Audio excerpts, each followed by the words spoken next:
La velocidad media del viento en la zona de Sierra Nevada prevista para cierto día viene dada por la función v de t expresada en km/h, donde t es el tiempo expresado en horas. V de t es igual a t al cuadrado menos 8t más 60 si t está comprendido entre 0 y 10 y menos t al cuadrado más 32t menos 140 si t es mayor que 10 y menor o igual que 24. Apartado B. Represente gráficamente la función estudiando previamente la monotonía y calculando los extremos absolutos. Bien, ya hemos resuelto el apartado A. Tenéis al lado del enlace a este vídeo, tenéis también el enlace al apartado A por si lo queréis ver antes. En el apartado A ya comprobamos que la función era continua en el intervalo que va de 0 a 24 y también que era derivable. Ahora, para estudiar la monotonía y hallar los extremos absolutos de la función, necesitamos saber dónde se anula la derivada primera.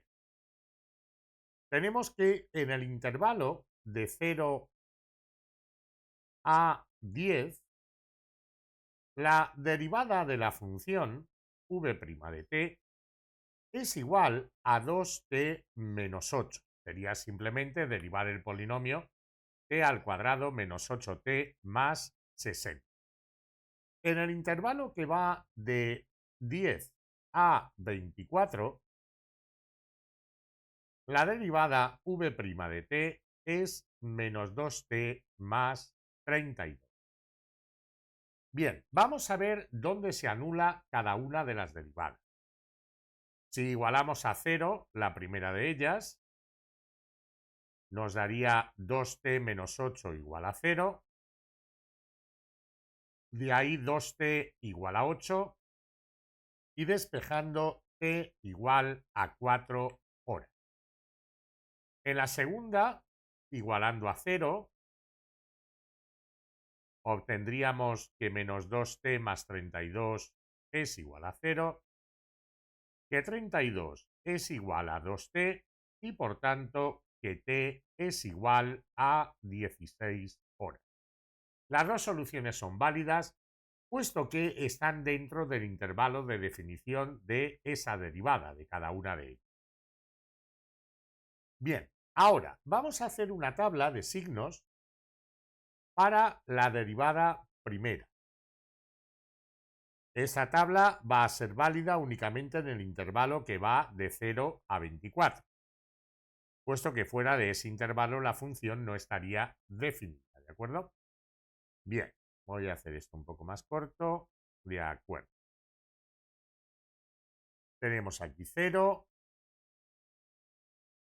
tenemos aquí 24 y vamos a marcar ahora los puntos donde se anula la derivada primera, en 4 y en 16. Y también vamos a marcar el 10, puesto que en 10 la derivada cambia de fórmula, ¿de acuerdo? La función era una función definida a trozos, la fórmula de la función cambiaba en t igual a 10, por tanto la de la derivada también cambia en t igual a 10. Sabemos que aquí la derivada primera se anula y aquí también. F' de t y, bueno, v' de t realmente y v de t. En la segunda fila vamos a poner el signo de la derivada y en la tercera fila el comportamiento de la función. En la primera fila tenemos t. Vamos a coger un punto entre 0 y 4, por ejemplo en 2. V' calculado en 2 lo hallamos con la fórmula de arriba, la que vale entre 0 y 10. Sería 2 por 2 menos 8, operando daría menos 4, que es negativo, así pues la función decrece. Luego podemos coger a continuación entre 4 y 10, por ejemplo en 5. V' de 5 sería igual a 2 por 5 menos 8, operando daría 10 menos 8 que son 2. Eso es positivo, así que la función crece. A continuación vamos a coger entre 10 y 16, por ejemplo en 12. v' en 12 lo calculamos ya con la otra fórmula, ya que estamos ya en el intervalo de 10 a 24. Sería menos 2 por 12 más 32. Esto es menos 24 más 32 es 8, lo que es positivo. Y para acabar, pues cogemos un punto a la derecha del todo, por ejemplo en 18. V' en 18 sería menos 2 por 18 más 32. Esto es menos 36 más 32 es menos 4, lo que es negativo. Así que aquí la función decrece y aquí crece. Así pues ya podemos decir que v de t es creciente para t perteneciente al intervalo que va de 4 a 10, unión el intervalo que va de 10 a 16, incluido el 10 donde era derivable, o sea, directamente de 4 a 16. V de t es decreciente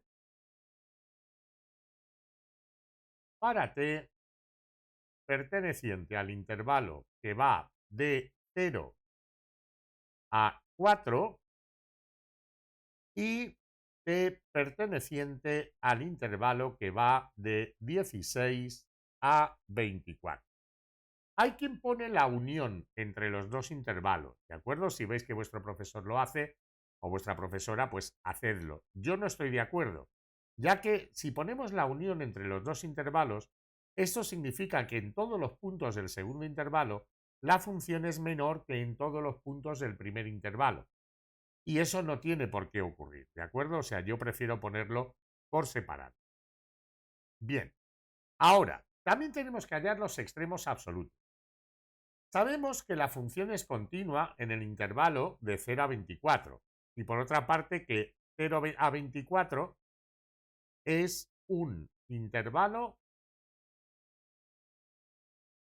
cerrado y acotado. Cerrado y acotado. Y además, v de t es continua en dicho intervalo. Por tanto, por el teorema de Weierstrass,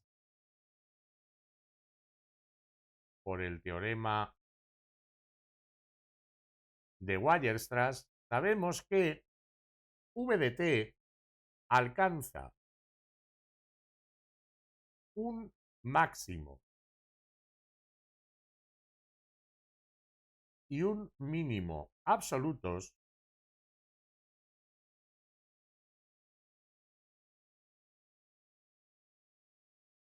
en dicho intervalo.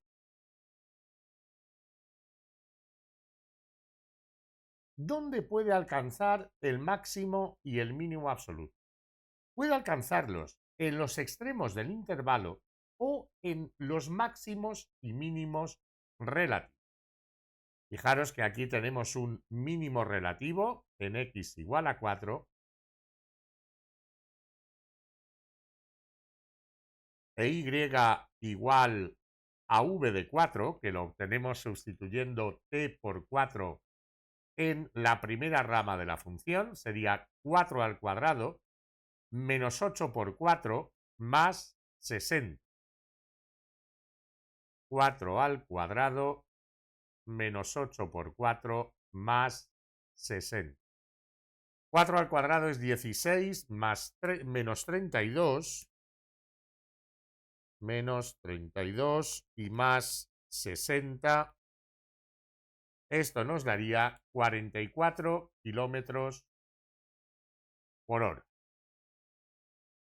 Y tenemos un máximo relativo en x igual a 16, puesto que la función sube para luego decrecer.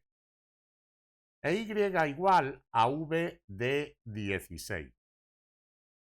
V de 16 sería menos 16 al cuadrado más 32 por 16 menos 140.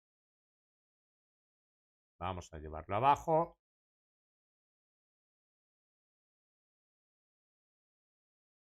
Y a colocarlo aquí lo voy a hacer un poquito más pequeño para tener espacio para la solución. Y hacemos menos 16 al cuadrado más 32 por 16 menos 140. Esto nos daría igual a 242 kilómetros por hora. Bien, entonces, sabemos que V de 4 era 44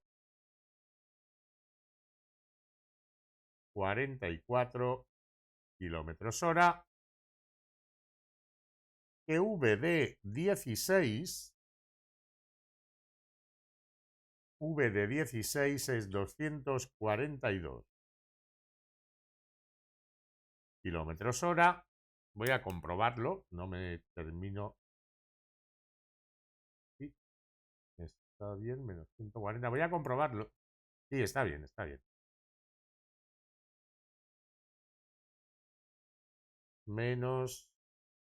Ah, no, perdón, no estaba bien. Vale, ya me parecía demasiado. Es menos 16 al cuadrado más 32 por 16 menos 140 serían 116 kilómetros.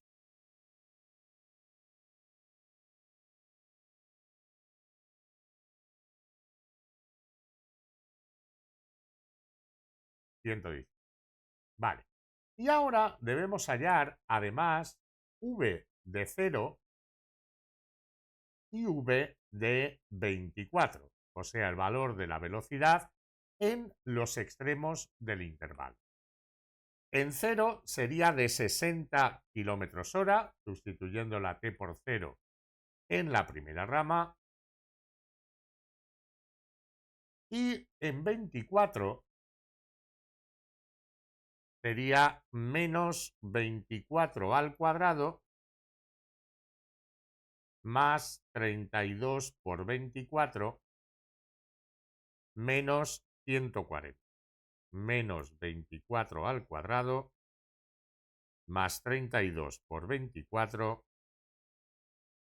menos 140 nos daría 52 kilómetros.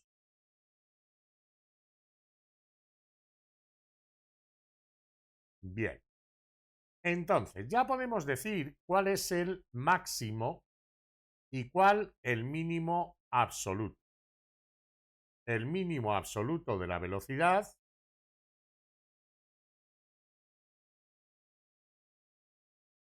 absoluto en el intervalo 0-24 es de 44 kilómetros por hora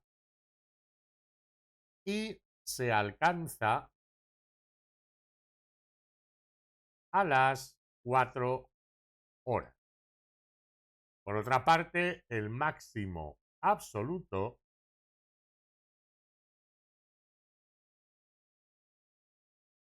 en 0,24 es de 116 kilómetros por hora y se alcanza a las 16 horas. Bien, y con estos datos ya podemos representar gráficamente la función. A las 0 horas partiríamos de una velocidad de 60 kilómetros hora. La velocidad disminuiría hasta un mínimo de 44 kilómetros hora a las 4 horas. Digamos que ahí están las 4 horas. Y que aquí vale pues 10, 20, 30, 40, 50. Bueno, si digo que aquí es 60 mejor, cada uno que valga 10, pues 44 estaría aproximadamente por allí.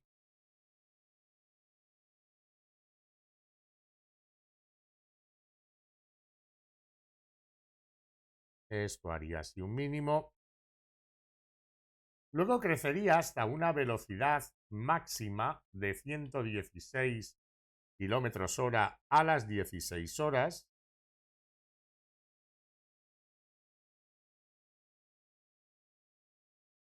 A las 16 horas, 70, 80, 90, 100, 110, 116, estaría aproximadamente por aquí.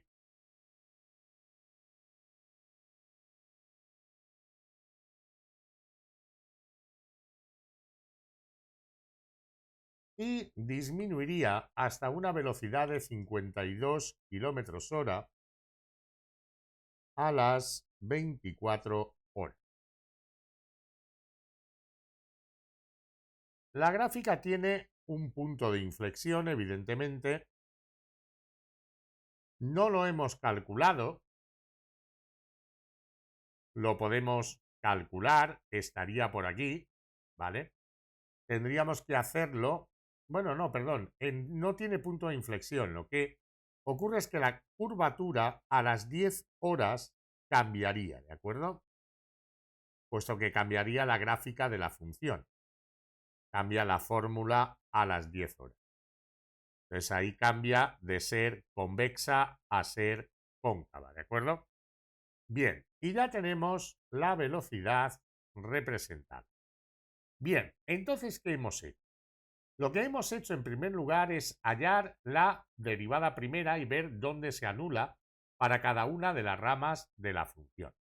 Luego hemos hecho una tabla de signos para la derivada primera que nos permite saber dónde es la función creciente decreciente y dónde hay máximos y mínimos relativos.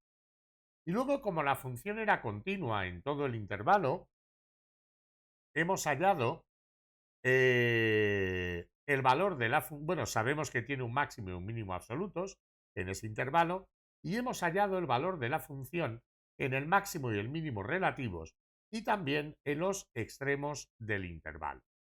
Con eso ya hemos podido representar sin problema la gráfica de la función, porque al ser polinomios de segundo grado sabemos que la derivada segunda nunca se va a anular.